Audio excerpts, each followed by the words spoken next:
जय श्री कृष्णा, राधे राधे। आपका मेरा चैनल गोयल अनीशा क्रिएशंस में स्वागत है। एकादशी महात्म्य की श्रृंखला में आज मैं आपके लिए पुत्रदा एकादशी महात्म्य की व्रत कथा लेकर आई हूँ। सावन माह के शुक्ल पक्ष की एकादशी को पुत्रदा एकादशी कहते हैं और यह इस दिन विशेष तौर पर संतान के लिए व्रत रखा जाता है। सावन पुत्रदा एकादशी के दिन महिलाएं अपनी संतान के खुशहाल जीवन और सुख समृद्धि के लिए व्रत रखती हैं। वहीं निसंतान महिलाएं संतान प्राप्ति की कामना से पुत्रदा एकादशी का व्रत रखती हैं। आइए अब कथा को प्रारंभ करते हैं। धर्मराज युधिष्ठिर बोले कि हे भगवान, अब आप मुझे श्रावण मास के शुक्ल पक्ष की एकादशी की कथा सुनाइए। इस एकादशी का नाम क्या है तथा इसकी विधि क्या है, सो सब कहिए। श्री मधुसूदन बोले कि हे राजन, अब आप शांति पूर्वक श्रावण मास के शुक्ल पक्ष की एकादशी की कथा सुनिए। इस कथा के श्रवण मात्र से ही वाजपेयी यज्ञ का पुण्य फल मिलता है। द्वापर युग के प्रारंभ से महिष्मति नाम की नगरी थी।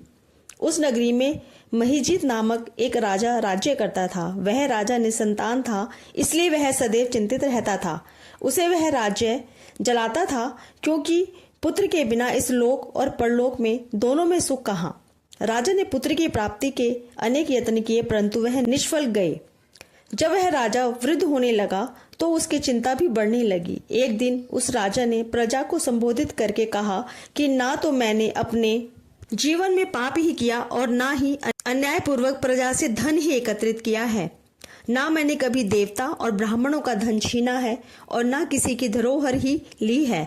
मैंने प्रजा को सदैव पुत्र की तरह पाला है। मैंने अपराधियों को पुत्र तथा बांधवों की तरह दंड दिए हैं। मैंने कभी किसी से राग द्वेष नहीं किया, सबको समान माना है।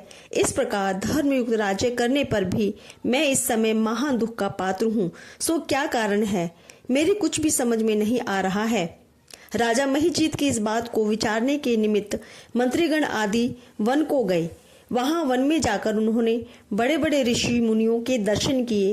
वे वयोवृद्ध और धर्म के ज्ञाता महर्षि लोमश के पास गए। उन सब ने जाकर उन महर्षि को यथा योग्य प्रणाम किया और उनके सम्मुख बैठ गए।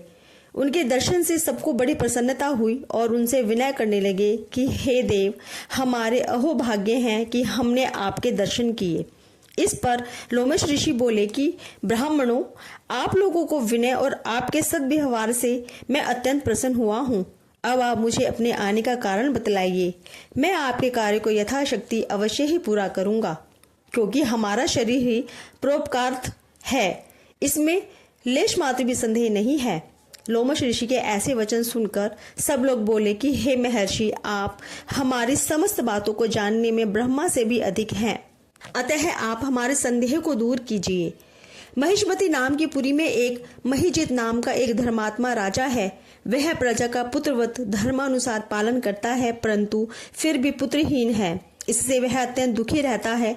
हम लोग उस राजा की प्रजा हैं। हम भी उनके दुख से दुखी हो रहे हैं, क्योंकि प्रजा का यह कर्तव्य है कि राजा के सुख में सुखी और उसके दुख में दुखी रहे।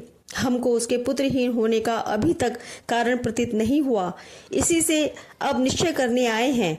अब जब से हमने आपके दर्शन किए हैं, हमको पूर्ण रूप से विश्वास है कि हमारा दुख अब अवश्य ही दूर हो जाएगा, क्योंकि महान पुरुषों के दर्शन मात्र से ही प्रत्येक कार्य की सिद्धि हो जाती है। अतः अब आप हमको राजा के पुत्र होने का उपाय बतलाइए। इस पर लोमश ऋषि ने एक क्षण के लिए नेत्र बंद किए और राजा के पूर्व जन्मों का विचार करने लगे। विचार करने के उपरांत बोले कि हे ब्राह्मणों, यह राजा पिछले जन्म में अत्यंत निर्धन था तथा बुरे कर्म किया करता था। वह एक गांव से दूसरे गांव में घूमा करता था। एक दिन ज्येष्ठ मास के शुक्ल पक्ष की द्वादशी के दिन, जो कि 2 दिन से भूखा था, दोपहर के समय एक जलाशय पर जल पीने गया। उसी स्थान पर एक उसी समय की ब्याही हुई प्यासी गौ जल पी रही थी। राजा ने उसको प्यासी ही हटा दिया और स्वयं जल पीने लगा। हे ब्राह्मणों, इसलिए राजा को यह दुख भोगने पड़ रहे हैं। एकादशी के दिन भूखा रहने से उसको राजा होना पड़ा और प्यासी गौ को हटाने से पुत्र के वियोग का दुख भोगना पड़ रहा है। इस पर सब लोग बोले कि हे महर्षि, शास्त्र में ऐसा लिखा है कि धर्म से अधर्म दूर हो जाते हैं, इसलिए कृपा करके आप राजा के पूर्व जन्म के पाप दूर करने का उपाय बतलाइए, क्योंकि उस पाप के नष्ट होने से पुत्र रतन की उत्पत्ति होगी। ब्राह्मण के ऐसे वचनों को सुनकर लोमेश ऋषि बोले कि हे ब्राह्मणों, यदि श्रावण मास की शुक्ल पक्ष को पुत्रदा एकादशी का तुम सब लोग व्रत करो और रात्रि को जागरण करो और उस व्रत के पुण्य को राजा को दे दो, तो तुम्हारे राजा के पुत्र रतन पैदा होगा। इससे तुम सब लोगों तथा राजा के समस्त दुख नष्ट हो जाएंगे। मंत्रियों सहित समस्त प्रजा महर्षि लोमेश के वाक्यों को सुनकर प्रसन्नता पूर्वक अपने नगर को वापस आए। उन सब लोगों ने श्रावण मास के शुक्ल पक्ष की पुत्रदा एकादशी का लोमेश ऋषि की आज्ञा अनुसार विधि पूर्वक व्रत किया और द्वादशी को उसका पुण्य राजों को प्रदान किया। उस पुण्य के प्रभाव से रानी ने गर्भ धारण किया और 9 मास के अंदर उसके एक अत्यंत सुंदर पुत्र रतन उत्पन्न हुआ। हे राजन, इसलिए इस एकादशी का नाम पुत्रदा पड़ा। जो मनुष्य पुत्र रतन को प्राप्त करना चाहते हैं, उन्हें इस एकादशी का विधि पूर्वक व्रत करना चाहिए। इस व्रत के प्रभाव से इस लोक में सुख और परलोक में सुख प्राप्त होता है। इस प्रकार से पुत्रदा एकादशी महात्म्य की व्रत कथा संपूर्ण होती है। जय श्री कृष्णा। राधे राधे।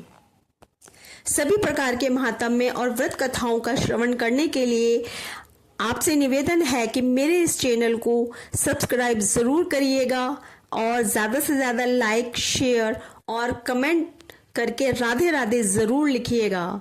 जय श्री कृष्णा। राधे राधे।